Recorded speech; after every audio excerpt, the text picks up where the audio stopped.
Hello, my dear friend. This is Ajay Mishra, and we are going to start our new discussion on general science and technology. This is biology, and this is class 2 और ये cell biology का part 2 चल रहा है। तो चलिए शुरू करते हैं अपना नया सेशन।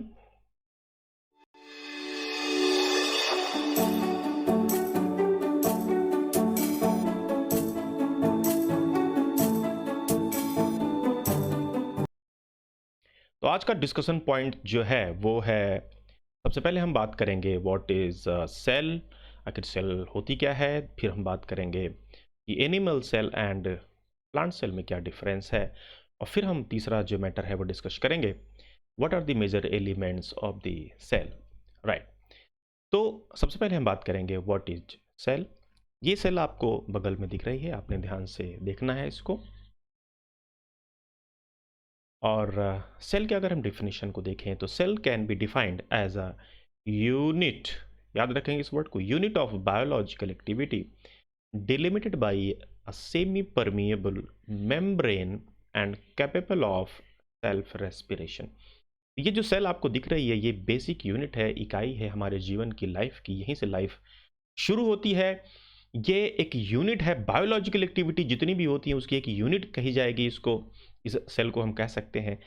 और ये चारों तरफ से घिरी हुई है अपने सेमी परमिएबल मेम्ब्रेन के जरिए, जो कि इसको इसके एनवायरनमेंट से अलग करता है। तो cells are basic structural and functional unit of life.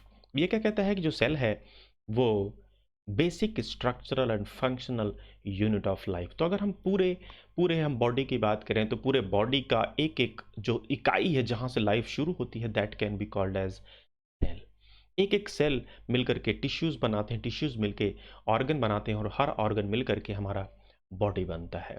तो ये कुल मिला के हमारी जो बॉडी का निर्माण है, जो बॉडी हमारी बनाई जाती है, ये सेल से बनी है। Cell is the basic unit, independent unit, जहाँ पे सारी जो स्ट्रक्चरल और फंक्शनल कार्यक्रम होते हैं किसी बॉडी के, वो सेल के लेवल पे ही होते हैं। अगर कोई इन्फेक्शन होना है तो वो सेल में ही होता है, अगर कोई डैमेज होना है तो वो सेल में ही होता है, अगर कोई खुश होता है तो सेल्स खुश होती हैं, और स्ट्रेस होता है तो सेल्स पे स्ट्रेस होती हैं। तो ये सारी चीज़ें फ़र्क पड़ता है हमारे ऊपर। तो हमारी बॉडी का एक एक जो पार्ट है that is made of cell.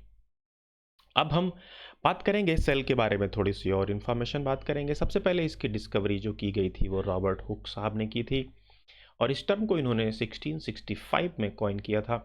Robert brown साहब ने न्यूक्लियस, जो हमारे सेल में न्यूक्लियस होता है बीच का, उसको इन्होंने 1831 में डिस्कवर किया। श्लेडन एंड स्वान ने जो बात कही वो आप थोड़ा सा ध्यान देखें यहाँ पे। They presented the cell theory that all the plants and animals are composed of cells and that the cell is the basic unit of life। इन्होंने बताया कि जो हमारे एनिमल्स हैं और प्लांट सभी सेल से मिलकर बने होते हैं, और सेल को इन्होंने बताया बेसिक यूनिट ऑफ लाइफ है। ये स्लेडन साहब ने 1838 में और स्वान साहब ने 1839 में इसको डिफाइन किया। तो कुल मिला के रॉबर्ट हुक साहब ने सेल की खोज की, उन्होंने इस नाम को दिया। रॉबर्ट ब्राउन साहब ने न्यूक्लियस को डिस्कवर किया। स्लेडन एंड स्वान ने ये बताया कि ये बेसिक यूनिट ऑफ लाइफ है। With the discovery of the electron microscope, जैसा कि पता है इलेक्ट्रॉन माइक्रोस्कोप 1940 में इसकी खोज हुई, और ये बहुत ही एफिशिएंट है और इससे सेल के डिफरेंट स्ट्रक्चर्स को देखा जा सकता था। और इस तरीके से सेल के अंदर के जो वेरियस ऑर्गेनल्स हैं, सेल के अंदर जो भी पार्ट पाए जाते हैं, जो भी स्ट्रक्चर्स पाए जाते हैं, उनको ऑर्गेनल्स कहते हैं।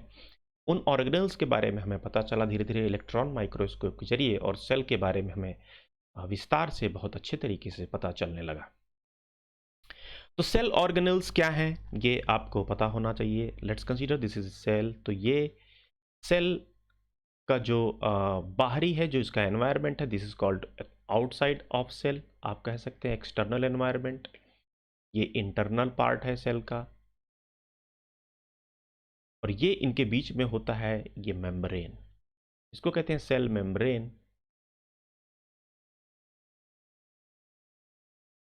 और इस सेल मेम्ब्रेन के अंदर पूरा सेल का एनवायरनमेंट होता है। सेल के बीच में होती है न्यूक्लियस। न्यूक्लियस पे भी एक छोटा सा पार्ट होता है, उसको बोलते हैं न्यूक्लियोलस। ठीक है, उसको बोलते हैं न्यूक्लियोलस। इसके बाद ये जो पार्ट है यहाँ पे इसके अंदर बहुत ही लिक्विड भरा होता है। लिक्विड में इस पूरे लिक्विड को हम कह देते हैं साइटोप्लाज्म। ये पूरी तरीके से इंटरनल एनवायरनमेंट बनाए रखता है साइटोप्लाज्म। साइटोप्लाज्म और न्यूक्लियस, साइटोप्लाज्म प्लस न्यूक्लियस, इन दोनों को मिला करके हम कहते हैं protoplasm is equal to protoplasm. तो साइटोप्लाज्म क्या है?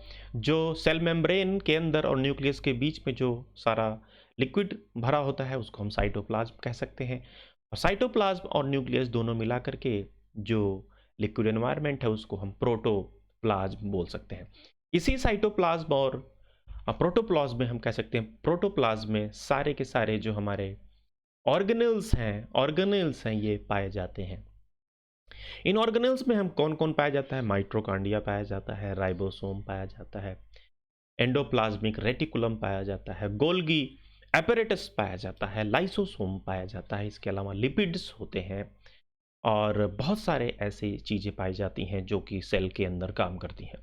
तो सेल के अंदर जो डिफरेंट डिफरेंट वर्क हैं, क्या क्या हो सकते हैं, चलिए हम एक बार देखते हैं। अगर हम सेल की बात करते हैं तो सेल एक लिविंग स्ट्रक्चर है। सेल को हम क्या कहते हैं? Cell is a living structure. Living structure के बारे में हमने क्या खास बात बताई कि इसके अंदर मेटाबॉलिज्म होता होगा कि नहीं होता होगा। मेटाबॉलिज्म के लिए ऑक्सीजन की ज़रूरत होगी, मेटाबॉलिज्म के लिए एनर्जी के लिए मॉलिक्यूल्स की ज़रूरत होगी। एनर्जी कहाँ से आएगी? कार्बोहाइड्रेट की ज़रूरत होती होगी, कार्बोहाइड्रेट की ज़रूरत होती होगी। कैसे एनर्जी इनको मिलेगी? आपको पता है जो बॉडी होती है हमारे उसमें कार्बोहाइड्रेट ही होता है, तो उसके लिए एनर्जी की ज़रूरत होती होगी सेल को। सेल अगर लिविंग बीइंग है तो इसमें प्रोडक्शन भी होता होगा, ये रिप्रोडक्शन करती होंगी और एनर्जी के लिए पूरा सिस्टम मैकेनिज्म इसमें होता होगा। मैं ये बताना चाह रहा हूँ अगर ये लिविंग बीइंग है तो जैसे हमारे अंदर सारा मैकेनिज्म होता है हम बॉडी में, तो ये सारा मैकेनिज्म सेल्स के लेवल पे होता है। यानी सेल रेस्पिरेशन, जैसे हम सांस लेते हैं, ऑक्सीजन लेते हैं, तो वो ऑक्सीजन कहाँ जाती है? सेल के पास पहुंचती है। तो सेल भी रेस्पिरेशन करती है। सेल को भी एनर्जी की ज़रूरत होती है। तो जो हम खाना खाते हैं वो कार्बोहाइड्रेट के फॉर्म में, प्रोटीन के फॉर्म में, लिपिड के फॉर्म में, वो सेल के अंदर ही पहुंचती है क्योंकि we are made of cells. हम अगर रिप्रोडक्शन करते हैं, आपको पता है, तो सेल्स भी रिप्रोडक्शन करती हैं। एक सेल डिवीजन होकर दो सेल में बदल जाती है और इस तरीके से सेल अपने जैसी दूसरी सेल को भी बनाने की काबिलियत रखती है। तो ये सारा का सारा होता है सेल के अंदर और इसके लिए डिफरेंट डिफरेंट स्ट्रक्चर्स और फंक्शंस बनाए गए हैं सेल में। ये स्ट्रक्चर फंक्शंस की बात अगर हम करें तो सेल मेम्ब्रेन क्या देता है? इसके स्ट्रक्चर को, जो बाहरी स्ट्रक्चर है उसको मेंटेन रखता है और बाहर के एनवायरनमेंट से सारा कांटेक्ट सेल मेम्ब्रेन के जरिए ही होता है। अगर हम सेल मेम्ब्रेन की बात करें तो ये सेल मेम्ब्रेन डबल मेम्ब्रेन होती है और ये बनी होती है लिपिड से और प्रोटीन से। लिपिड से और प्रोटीन से बनी होती है, सेमी परमिएबल होती है। कैसी होती है ये? सेमी परमिएबल होती है ये मेम्ब्रेन और यहां से बाहर से कांटेक्ट होने का सिर्फ एक ही तरीका है। जो गैसेस होती हैं, ऑक्सीजन अंदर आना और कार्बन डाइऑक्साइड बाहर जाना, ये इसी जो मेम्ब्रेन है इसी के जरिए होता होगा।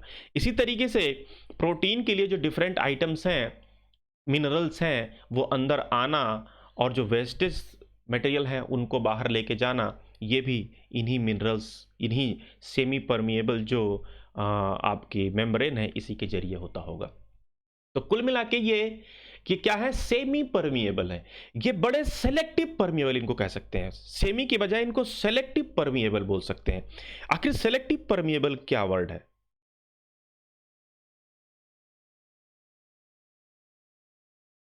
सेलेक्टिव परमिएबल का मतलब क्या होता है कि ये पहचान लेती हैं कि किसे अंदर जाने देना है, किसे अंदर नहीं जाने देना। जैसे गेट कीपर होता है, गेट कीपर पता आपका आई कार्ड देखेगा कि भाई आप जाने लायक हो कि नहीं हो, तो वो तभी आपको जाने देगा जबकि आपके पास आई कार्ड हो, अदरवाइज वो नहीं जाने देगा। तो इस तरीके से अरेंजमेंट होता है इसका कि जो गैसेज हैं, आवश्यक गैसेज हैं, वो तो अंदर जाएंगे, जो आवश्यक गैसेज नहीं है उनको बाहर ही रखेगा।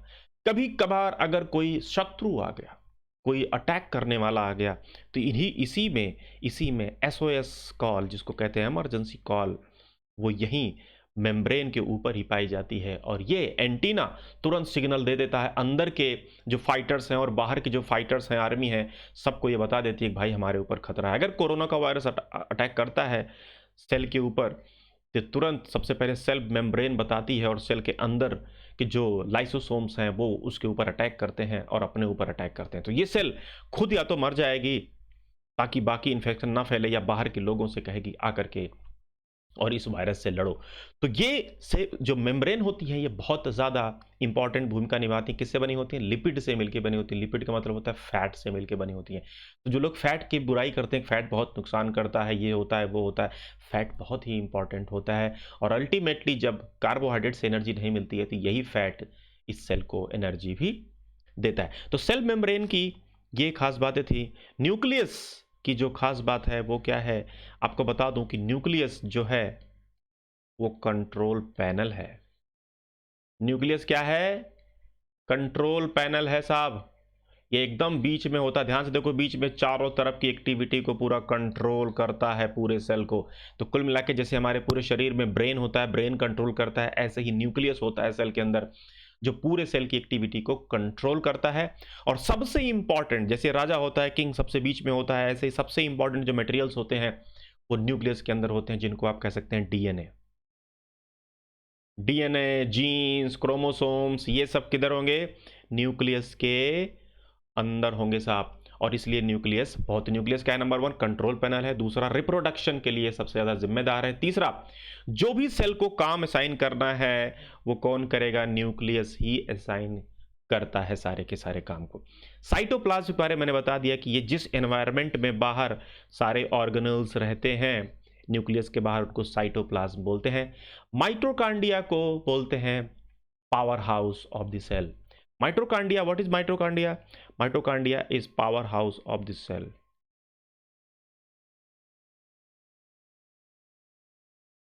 ये पूरे पावर हाउस को निर्माण करता है और पावर को एटीपी के फॉर्म में रखता है। एटीपी को आप मान सकते हैं कि जैसे बैटरी होती है चार्ज करके इलेक्ट्रिसिटी को रखती है, ऐसे ही एटीपी होता है। हम यहीं से जो करंट है, एटीपी के फॉर्म में करंट निकलती है और एनर्जी हमारे बॉडी के सेल को मिलती है। तो एटीपी को कौन बनाता है? ये हमारा माइटोकांड्रिया ही बनाता है। इसी तरीके से राइबोसोम्स होते हैं। राइबोसोम का काम क्या है? राइबोस वर्ड तो आपको पता होगा।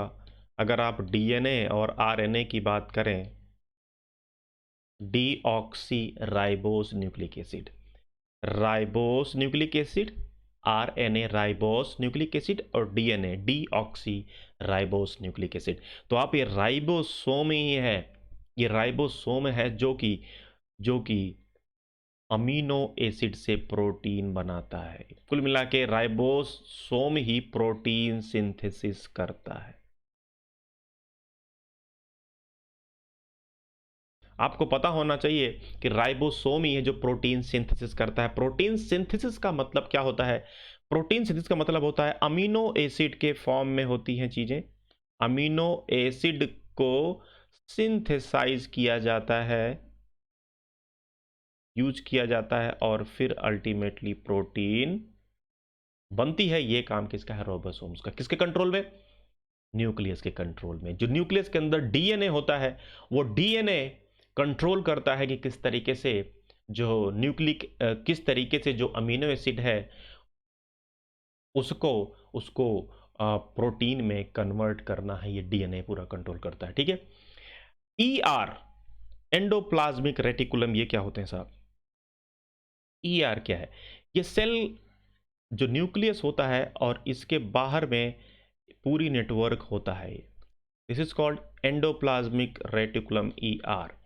इन्हीं के ऊपर अगर राइबोसोम्स आ जाते हैं तो इसे बोलेंगे रफ एंडोप्लाज्मिक रेटिकुलम, क्योंकि रफ हो जाएंगे जब ये राइबोसोम इनके ऊपर पाए जाएंगे। अदरवाइज स्मूथ होते हैं। अगर इनके ऊपर राइबोसोम नहीं है तो स्मूथ ईआर बोलेंगे इनको। तो रफ कब बोलेंगे? रफ जब इनके ऊपर राइबोसोम्स पाए जाएंगे। एंडोप्लाज्मिक रेटिकुलम क्या करता है? न्यूक्लियस और जो डिफरेंट पार्ट हैं सेल के, इनके बीच में नेटवर्किंग का काम करता है। एक ट्यूब की तरह होता है ये, और ये ट्यूब न्यूक्लियस के अंदर और न्यूक्लियस के बाहर जो अमीनो एसिड्स हैं उनको ले जाने का ये काम भी करते हैं। तो कुल मिला के जो ईआर है, एंडोप्लाज्मिक रेटिकुलम, ये नेटवर्किंग का काम करते हैं। पूरा माल सप्लाई, जैसे अगर एक गांव की बात करें या एक शहर की बात करें, उस शहर में जो रोड का नेटवर्क है, जो पाइपलाइन नेटवर्क है, उसे हम कह सकते हैं एंडोप्लाज्मिक रेटिकुलम।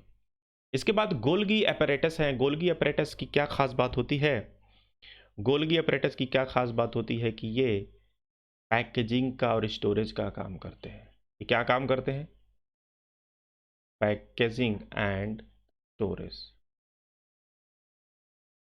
याद रखेंगे कि जब हम राइबोसोम प्रोटीन को बनाता है ईआर के ऊपर, एंडोप्लाज्मिक रेटिकुलम, लेट्स कंसीडर ये एंडोप्लाज्मिक रेटिकुलम है मान लेते हैं, और यहाँ पे राइबोसोम्स हैं। ये जब राइबोसोम्स बनाते हैं, प्रोटीन सिंथेसिस करते हैं, तो इनको इसी गोल्गी अपैरेटस में पैक करके रखा जाता है, एक बॉक्स के रूप में रखा जाता है, और फिर डिफरेंट डिफरेंट पार्ट्स में इनको गोल्गी अपैरेटस के जरिए पहुंचाया जाता है।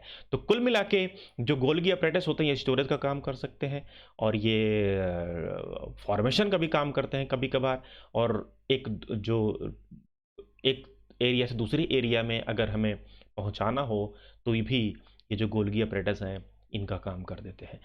इसके बाद आता है लाइसोसोम्स। लाइसोसोम्स एक सुसाइडल बैग इनको कहा जाता है। लाइसोसोम्स को क्या कहते हैं? Suicide bag.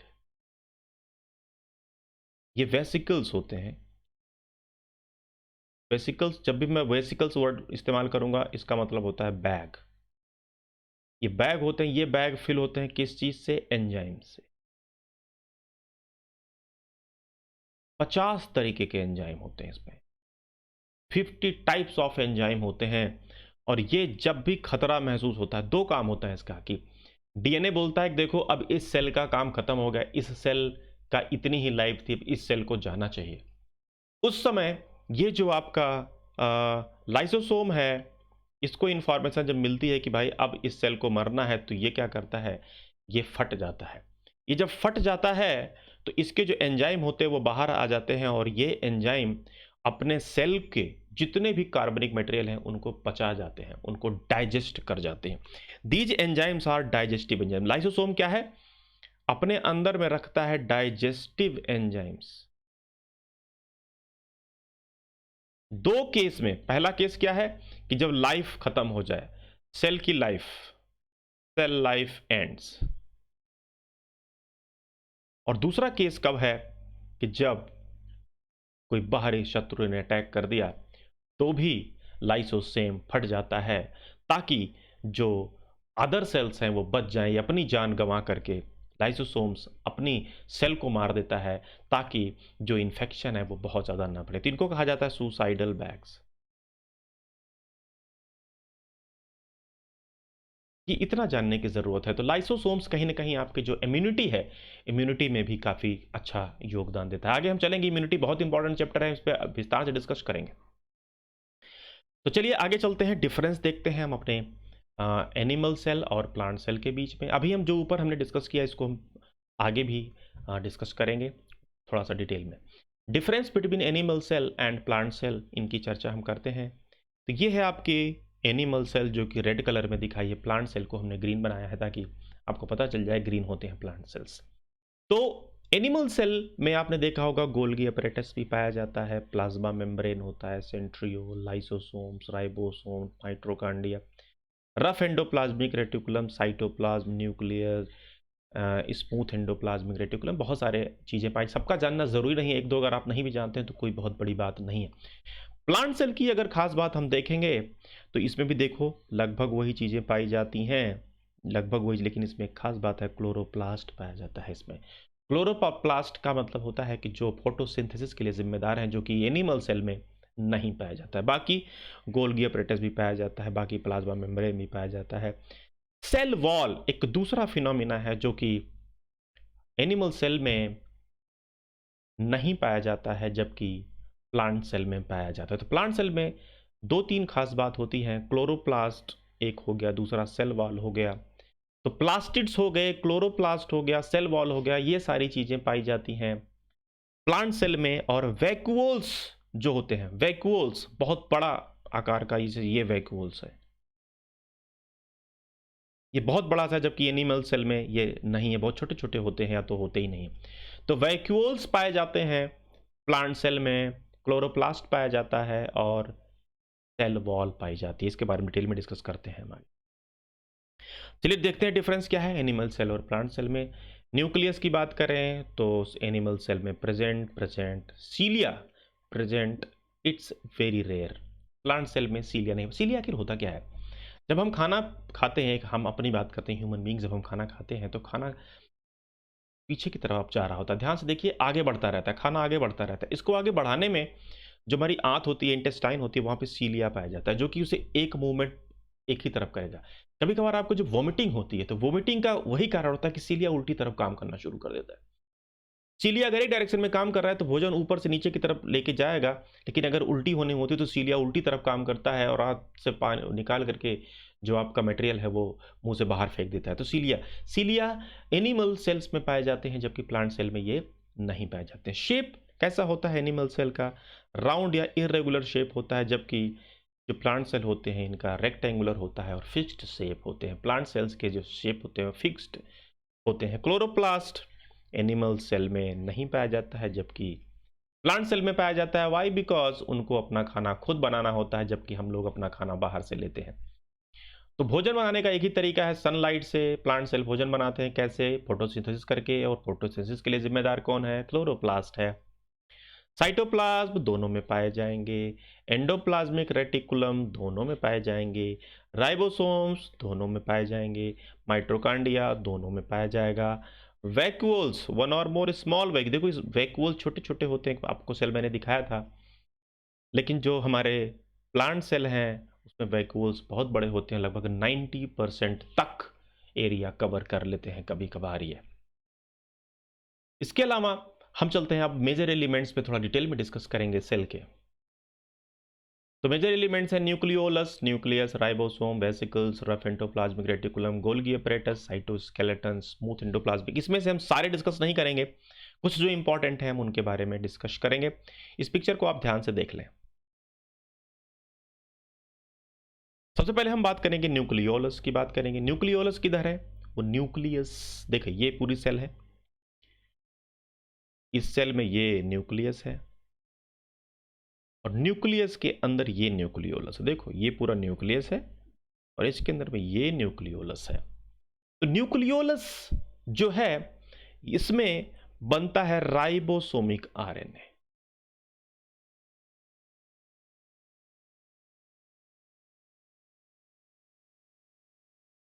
स्पेशल काम है इसका, सिर्फ ये सबसे इंपॉर्टेंट काम है। राइबोसोमिक आरएनए बनता है न्यूक्लियोलस में।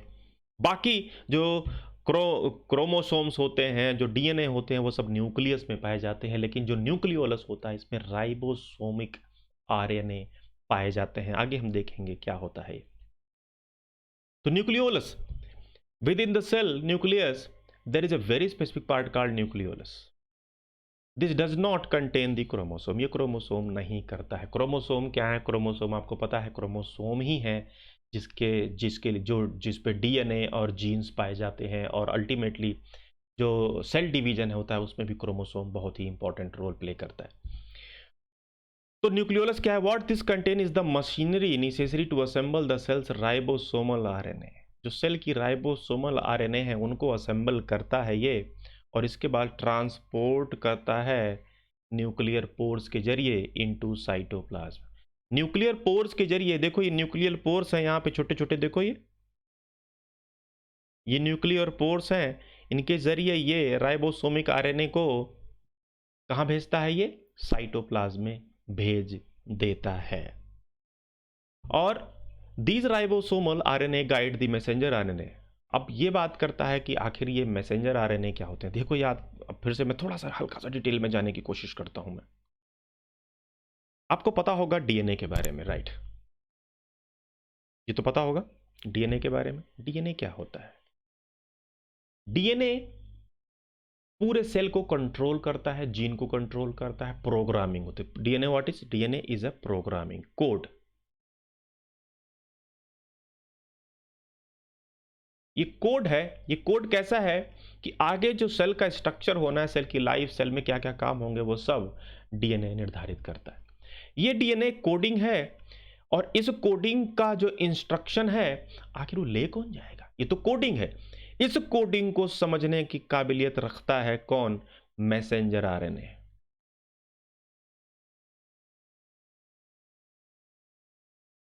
ये जो मैसेंजर आरएनए होता है, ये डीएनए से कॉपी करता है, डीएनए का जो भी इंस्ट्रक्शन होता है उसे कॉपी करता है, और मैसेंजर आरएनए पहुंचता है जाकर के राइबोसोम के पास। राइबोसोम पे एक ट्रांसफर आरएनए होता है। ये जो ट्रांसफर आरएनए है, टीआरएनए जिसको बोलते हैं, ये टीआरएनए असली में जो भी इंस्ट्रक्शन होता है मैसेंजर आरएनए का, वो ट्रांसलेट करता है। यानी कुल मिला के प्रोटीन सिंथेसिस करना, प्रोटीन सिंथेसिस करना और उसको डिफरेंट पार्ट में भेजना किसका काम है? ट्रांसफर आरएनए का काम है। तो मैसेंजर आरएनए का काम क्या है? डीएनए की जो भी इंफॉर्मेशन है, जो कोडिंग है, उसको ले जाकर के ट्रांसफर आरएनए तक पहुंचाना, और ट्रांसफर आरएनए अल्टीमेटली प्रोटीन की सिंथेसिस करता है। और ये सब कहां होता है? ये होता है राइबोसोम में। ठीक है, तो कुल मिला के आपको समझ में आ गया होगा कि ये सारा काम जो होता है वो कहां होता है? वो होता है साइटोप्लाज्म के अंदर, जो प्रोटीन सिंथेसिस हो रहा होता है। तो अब हम ध्यान से देखेंगे कि दे आर, हाँ, जो राइबोसोम आरएनए होता है, राइबोसोम आरएनए वो ना ट्रांसफर आरएनए होता है, ना मैसेंजर आरएनए होता है, ना ट्रांसफर आरएनए होता है, ना मैसेंजर आरएनए होता है। वो राइबोसोम, राइबोसोम में जो स्ट्रक्चर और फंक्शनिंग होती है, जिसमें ट्रांसफर आरएनए और मैसेंजर आरएनए पार्टिसिपेट करते हैं, ये उसके लिए जिम्मेदार होता है। राइबोसोम आरएनए राइबोसोम में जो एक्टिविटीज होती हैं उनके लिए जिम्मेदार होता है, और इसका निर्माण कहाँ होता है? न्यूक्लियोलस में। बहुत डिटेल में जाने की जरूरत नहीं है। These RNAs like the other messenger RNAs are made in the nucleus, but ribosomal RNAs are made in the nucleolus, which is a very specific part of the cell nucleus। तो आपको पता है कि जो ये मैसेंजर आरएनए हैं, और ये कहाँ बनते हैं? कहाँ बनते हैं? ये बनते हैं न्यूक्लियस में। मैसेंजर आरएनए न्यूक्लियस में बनता है, ट्रांसफर आरएनए न्यूक्लियस में बनता है, लेकिन जो राइबोसोमल आरएनए है ये बनता है न्यूक्लियोलस में। यही इसकी खास बात है न्यूक्लियोलस की। अब न्यूक्लियस के बारे में चलते हैं। न्यूक्लियस एक बड़ा स्ट्रक्चर हुआ। It is an important component of the living cell. It is generally spherical and located in the centre of the cell. ये जनरली सेल के सेंटर में लोकेट होता है, कहीं भी हो सकता है, लेकिन सेंटर में रहने पे अच्छी तरीके से कंट्रोल कर सकता है। डबल लेयर्ड मेम्ब्रेन होती है इसकी, जिसको हम न्यूक्लियर मेम्ब्रेन कहते हैं, जो इसे साइटोप्लाज्म से अलग करता है। मेम्ब्रेन हमेशा साइटोप्लाज्म से अलग करता है। Semi membrane, semi permeable membrane होगा, ताकि अंदर से बाहर आइटम आया जा सके। This membrane is also porous, देखो लिख दिया है porous, allows movement of material between the cytoplasm and the nucleus. Right, nucleus contains thread like structure called chromosomes. जो हमारा न्यूक्लियस होता है वो क्रोमोसोम का नाम सुना होगा। क्रोमोसोम ही होते हैं, क्रोमोसोम ही होते हैं जिसके ऊपर डीएनए और जीन्स पाए जाते हैं। It also contains nucleolus. जो हमारा न्यूक्लियस है वो न्यूक्लियोलस भी कंटेन करता है। न्यूक्लियस क्या है? एक कंट्रोल सेंटर है सभी एक्टिविटीज का सेल में। और आपको पता होना चाहिए, न्यूक्लियस और साइटोप्लाज्म मिला करके प्रोटोप्लाज्म कहा जाता है। Nucleus of the bacterial cell is not well organise. आपको हमने बताया था यूकैरियोटिक और प्रोकैरियोटिक सेल्स के बारे में। तो प्रोकैरियोटिक सेल्स में जो न्यूक्लियस होता है बहुत ऑर्गेनाइज्ड नहीं होता है, जबकि यूकैरियोटिक जैसे कि ह्यूमन बींग्स होते हैं, इनमें जो न्यूक्लियस होता है बहुत ही ऑर्गेनाइज्ड और क्लियर तरीके से फंक्शनल होता है। आपको पता है कि सबसे ज़्यादा सेलुलर प्रोडक्शन में जो रोल है वो हमारा न्यूक्लियस ही प्ले करता है। अगर सेल डिवीजन होना है, सेल डिवीजन हो करके दो सेल में अगर कन्वर्ट होना है, तो ये सारा करामात जो शुरू होती है वो सेल डिवीजन वो न्यूक्लियस से ही शुरू होता है। It also plays a crucial part along with the environment in determine the way the cell will develop and what form it will exhibit at maturity by directing the chemical activities of this. जो chemical activities cell की, वो ultimately decide कौन करता है? वो हमारा यही DNA decide करता है। क्रोमोसोम्स क्या होते हैं थोड़ा सा ये भी देख लेते हैं, जो कि न्यूक्लियस के अंदर पाया जाता है। Nucleus contains chromosomes which are visible as rod shaped. Rod shaped structures होते हैं। Chromosomes contain information for inheritance. जो अगली पीढ़ी तक पहुंचाना है वो सारी इंफॉर्मेशन क्रोमोसोम्स में ही होता है। और from parent to the next generation in the form of DNA. जो डीएनए के फॉर्म में क्रोमोसोम्स ही होते हैं जो डीएनए के फॉर्म में इंफॉर्मेशन को आगे जनरेशन तक पहुंचाने का काम करते हैं। क्रोमोसोम किससे मिलकर बना होता है? डीएनए और प्रोटीन से मिलकर बना होता है। जो डीएनए का फंक्शनल सेगमेंट है इसी को हम जीन कहते हैं। ठीक है, तो कुल मिला के जो DNA molecules contain the information necessary for constructing and organising cells. तो हमारी सेल है उसकी सारी प्रोग्रामिंग डीएनए में ही होती है, और आगे जो इंफॉर्मेशन है जिसे हम अगली पीढ़ी तक लेके जाना है जीन, वो भी डीएनए ही होता है जो कि क्रोमोसोम में ही पाया जाता है। तो क्रोमेटिन और क्रोमोसोम में क्या डिफरेंस है अगर हम ध्यान से देखें तो क्रोमेटिन जब इनएक्टिव फॉर्म में होता है क्रोमोसोम, इनएक्टिव फॉर्म में क्रोमोसोम होता है तो उसे हम क्रोमेटिन बोलते हैं। तब ये थ्रेड लाइक होता है। तब ये कैसा होगा? थ्रेड लाइक, एक डोरी की तरह यूं लुंज पुंज होंगे। लेकिन जब सेल डिवीजन की बात आती है तो रॉड शेप्ड हो जाते हैं। Whenever the cell is about to divide, the chromatin material gets organized into chromosome। तो यही क्रोमेटिन क्रोमोसोम में बदल जाते हैं। तो कुल मिला के क्रोमोसोम जो है वो क्रोमेटिन का ही नेक्स्ट स्टेज होता है। इसके बाद हम माइटोकॉन्ड्रिया पे चलते हैं। माइटोकॉन्ड्रिया का आपको जैसा आपको पता है कि माइटोकॉन्ड्रिया के बारे में कि this is the power house of the cell.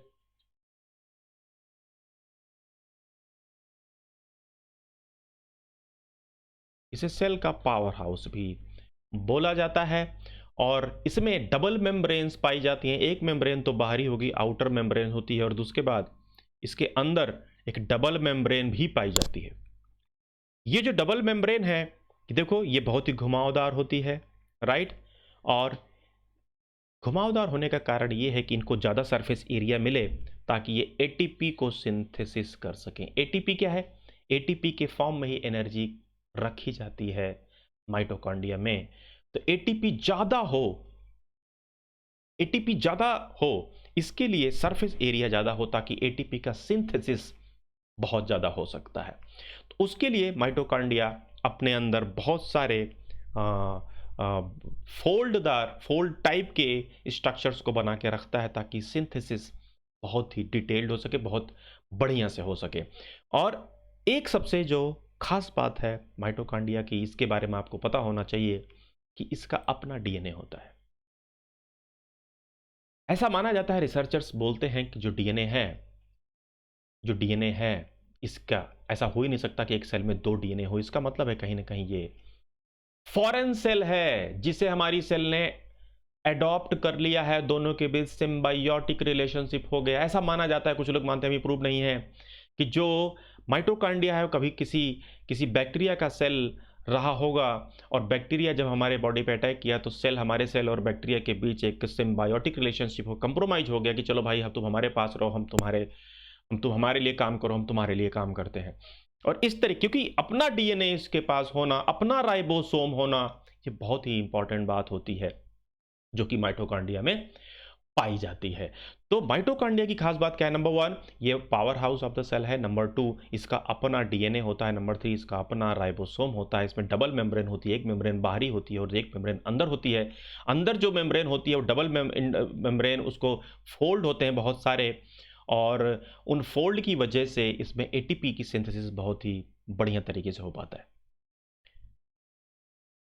तो mitochondria are known as power house of the cell. ये इंफॉर्मेशन आपको पता चल गई। एनर्जी की रिक्वायर्ड जो है एडेनोसिन ट्राइफॉस्फेट, ये इसका निर्माण करते हैं। एनर्जी करेंसी है एटीपी, ठीक है। जैसे एटीपी क्या होता है? करंट। जैसे एक आप समझ लीजिए कि एक पावर हाउस है, पावर हाउस करंट पैदा करता है, तो वो करंट है ATP. Mitochondria have 2 membranes covering instead of just 1। इसके पास 2 मेम्ब्रेन, जैसा कि मैंने बताया, एक अंदर एक बाहर है। अंदर वाला जो है वो डीपली फोल्डेड है, राइट। और these folds create a large surface area for ATP generating chemical reactions। और mitochondria are strange organelles in the sense that they have their own DNA and ribosomes। इनके पास अपने DNA और ribosome खुद का होता है। Therefore mitochondria are able to make some of their own proteins, ये खुद का अपना प्रोटीन निर्माण करते हैं भाई, डिपेंडेंट। इनको ऑटोनॉमी दी गई, जैसे इंडिया में जम्मू एंड कश्मीर को ऑटोनॉमी दी गई थी, इसी तरीके से माइटोकॉन्ड्रिया को भी ऑटोनॉमी दी गई है। और जम्मू कश्मीर की तो चली गई, लेकिन माइटोकॉन्ड्रिया के भी है। तो एंडोप्लाज्मिक रेटिकुलम क्या होता है, अभी हमने डिस्कशन किया था एंडोप्लाज्मिक, ये आपको पता है, मैंने बताया था कि दे आर लाइक नेटवर्क, ये नेटवर्क होते हैं जो कि जब प्रोटीन का सिंथेसिस हो जाता है तो ये उसको डिफरेंट पार्ट में भेजते हैं और न्यूक्लियस से साइटोप्लाज्म के बीच में लिंक का काम भी करते हैं। ये दो तरीके के होते हैं, रफ एंडोप्लाज्मिक रेटिकुलम और स्मूथ एंडोप्लाज्मिक रेटिकुलम। तो रफ एंडोप्लाज्मिक रेटिकुलम और स्मूथ एंडोप्लाज्मिक रेटिकुलम में क्या डिफरेंस है? RER looks rough under a microscope because it has particles called ribosomes attached to a surface। तो रफ क्यों कहलाते हैं? क्योंकि राइबोसोम डॉट डॉट डॉट, अगर ये ट्यूब जा रही है इसके ऊपर राइबोसोम है तो डॉट डॉट दिखते हैं, इसलिए इनको रफ कहा जाएगा। अगर ये राइबोसोम ना हो तो ये स्मूथ हो जाएंगे। ये क्या है? ये प्रोटीन मैन्युफैक्चर या प्रोटीन सिंथेसिस करते हैं ribosomes. The manufactured proteins are then sent to the various places of the cell depending on the need using the ER। तो एंडोप्लाज्मिक रेटिकुलम को यूज करके डिफरेंट पार्ट में जो प्रोटीन होता है उसको भेजा जाता है। स्मूथ एंडोप्लाज्मिक रेटिकुलम जो होते हैं ये प्रोटीन सिंथेसिस नहीं करते हैं, बल्कि लिपिड और मॉलिक्यूल्स, फैट मॉलिक्यूल्स बनाते हैं। ठीक है, तो ये सेल फंक्शन में अच्छा रोल प्ले करते हैं स्मूथ एंडोप्लाज्मिक रेटिकुलम। तो कुल मिला के आपको ये बताना है कि rough endoplasmic reticulum is responsible for protein synthesis, not smooth endoplasmic. क्योंकि रफ इसीलिए होते हैं क्योंकि उस पर राइबोसोम्स पाए जाते हैं। Functions of ER, one function of the ER is to reserve channels for the transport. तो ट्रांसपोर्ट चैनल प्रोवाइड करना ईआर का काम है। दूसरा है providing surface for some of the biochemical, ये सरफेस भी प्रोवाइड करते हैं ताकि बायोकेमिकल एक्टिविटीज हो जाए। और कुछ जो एनिमल्स होते हैं उनकी लीवर सेल में ये पाए जाते हैं और ये काम करते हैं डिटॉक्सीफाई का। पॉइजन अगर बॉडी में पहुंच गया किसी कुछ जीवों के तो डिटॉक्सिफिकेशन भी ये करते हैं, पॉइजन वगैरह का, जो एंडोप्लाज्मिक रेटिकुलम का भी काम है ये। इसके बाद गोल्गी अपरेटस, गोल्गी अपरेटस का जो काम है वो मैं बता दूं कि पैकेजिंग करता है और डिस्पैच करता है चीज़ों को। इसका काम है storage, modification and packaging of the products in vesicles, मतलब एक बैग होते छोटे छोटे, उनमें स्टोरेज करता है, मॉडिफिकेशन करता है और पैकेजिंग करता है। The Golgi apparatus is also involve in the formation of lysosomes, lysosomes का निर्माण भी ये करते हैं। लाइसोसोम आपको पता है सुसाइडल बैग होते हैं ये, जो कि सेल को ही मार देते हैं लाइसोसोम्स। तो चलिए लाइसोसोम के बारे में देखते हैं क्या होता है ये। Lysosome is waste disposal system, अगर कुछ वेस्टेज आ गया है सेल के अंदर या सेल खुद ही वेस्टेज हो गई है तो लाइसोसोम क्या करता है, उसको निपटा देगा। Lysosome helps to keep the cell clean by digesting any foreign material as well as born out cell organelles. तो जो भी सेल ऑर्गेनेल्स खराब होंगे, चाहे वो माइटोकॉन्ड्रिया हो चाहे कोई भी, उसको ये डाइजेस्ट कर जाएगा और अगर सेल की लाइफ खत्म हो गई तो भी ये खत्म हो जाएगा। पावरफुल डाइजेस्टिव एंजाइम्स होते हैं मोर देन 50, मैंने आपको पहले भी बताया था, इनको सुसाइडल बैग भी कहा जाता है। Structurally lysosomes are membrane bound sacs filled with digestive enzymes, छोटे छोटे ये बैग होते हैं जिसमें एंजाइम भरा होता है, जब जरूरत पड़ती है तो ये फट जाते हैं और पूरे सेल को खत्म कर देते हैं। प्लास्टिड्स क्या होते हैं साहब? ये सिर्फ एनिमल सेल में पाए जाते हैं प्लास्टिड्स भाई साहब, और इनके दो टाइप के प्लास्टिड्स आप कह सकते हैं, क्रोमोप्लास्ट और ल्यूकोप्लास्ट। क्रोमोप्लास्ट जो है वो कलर्ड प्लास्टिड्स होते हैं, ल्यूकोप्लास्ट जो होते हैं वाइट होते हैं या कलरलेस होते हैं।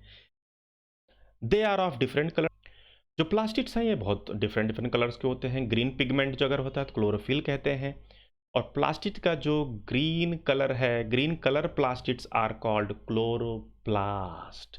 तो जो ग्रीन पत्तियां हरी हरी दिखती हैं आपको, क्लोरोप्लास्ट की वजह से दिखती हैं, और ये बहुत ही इंपॉर्टेंट है किस चीज़ के लिए? फोटोसिंथेसिस के लिए।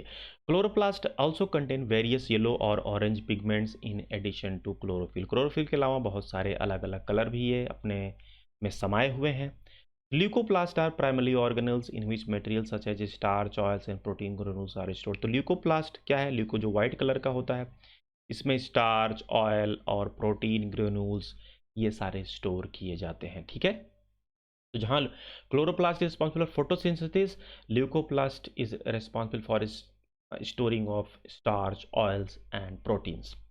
The internal organization of the plastic consists of numerous membrane layers embedded in a material called the stroma. Plastids are similar to mitochondria in external structures. Like the mitochondria, plastids also have their own DNA and ribosome. मजे की बात सुनो, plastid भी जो है इसका अपना DNA और राइबोसोम होता है साहब। तो माइटोकांड्रिया इज वेरी इंपॉर्टेंट इसलिए क्योंकि माइटोकांड्रिया का अपना डीएनए होता है, इसी तरीके से प्लास्टिड्स जो होते हैं इनका भी अपना डीएनए और राइबोसोम होता है। तो plastids are very important, why? Because इसी की वजह से प्लांट्स फोटोसिंथेसिस कर पाते हैं और फोटोसिंथेसिस की वजह से ही आज एनर्जी का सोर्स, एकमात्र सोर्स जो एनर्जी का है वो फोटोसिंथेसिस है अर्थ की सरफेस पे। वैक्यूल्स के बारे में हमने बात की थी। वैक्यूल्स बहुत ही छोटे होते हैं एनिमल सेल्स में, जबकि जो प्लांट सेल होती है उसमें बहुत बड़े पाए जाते हैं। Empty structures in the cytoplasm is called vacuoles. ये एम्प्टी स्ट्रक्चर्स होते हैं जिसमें स्टोरेज का काम भी करते हैं। ये याद रखेंगे कि जो एनिमल सेल है उसमें बहुत ज़्यादा गैसेस का स्टोरेज होना ज़रूरी नहीं होता है, इसलिए सॉलिड, लिक्विड और उनकी ज़रूरत नहीं होती है एनिमल सेल में इतने ज़्यादा, इसलिए वहाँ पे वैक्यूल्स छोटे पाए जाते हैं। जबकि जो प्लांट सेल होते हैं उनको डिफरेंट डिस्ट्रेस कंडीशन से गुजरनी होती है, इसलिए वो वैक्यूल्स अपने पास रखते हैं ताकि वो स्टोर कर सकें सॉलिड और लिक्विड को। The central vacuoles of some plant cell में occupy 50 to 90% of the cell. जो वैक्यूल्स होते हैं वो किसी सेल में, जो प्लांट सेल होती है उसमें 50 to 90% of the cell area cover कर सकते हैं। Many substances of importance in the life of the plant cell are stored in vacuole. सबसे बहुत सारे इंपॉर्टेंट जो लाइफ के लिए इंपॉर्टेंट मटेरियल्स होते हैं, सब्सटेंसेज होते हैं, वो वैक्यूल्स में इकट्ठा किया जाता है। These include amino acids, sugar, various organic acids and some proteins. तो कुल मिला के ये जो आगे मटेरियल बनाया जाने वाला, कुल मिला के स्टोर हाउस की तरह ये काम करते हैं। वैक्यूल्स स्टोर हाउस की तरह काम करते हैं। प्लाज्मा मेम्ब्रेन या सेल मेम्ब्रेन क्या होता है? आपको पता है सेल के चारों तरफ एक मेम्ब्रेन होना जरूरी है, जो कि हमने डिस्कशन किया था। उसको हम प्लाज्मा मेम्ब्रेन या सेल मेम्ब्रेन भी बोलते हैं, जो कि सेमी परमिएबल होती है या सेलेक्टिव परमिएबल इसे कहते हैं। सेलेक्टिव परमिएबल याद होगा आपको,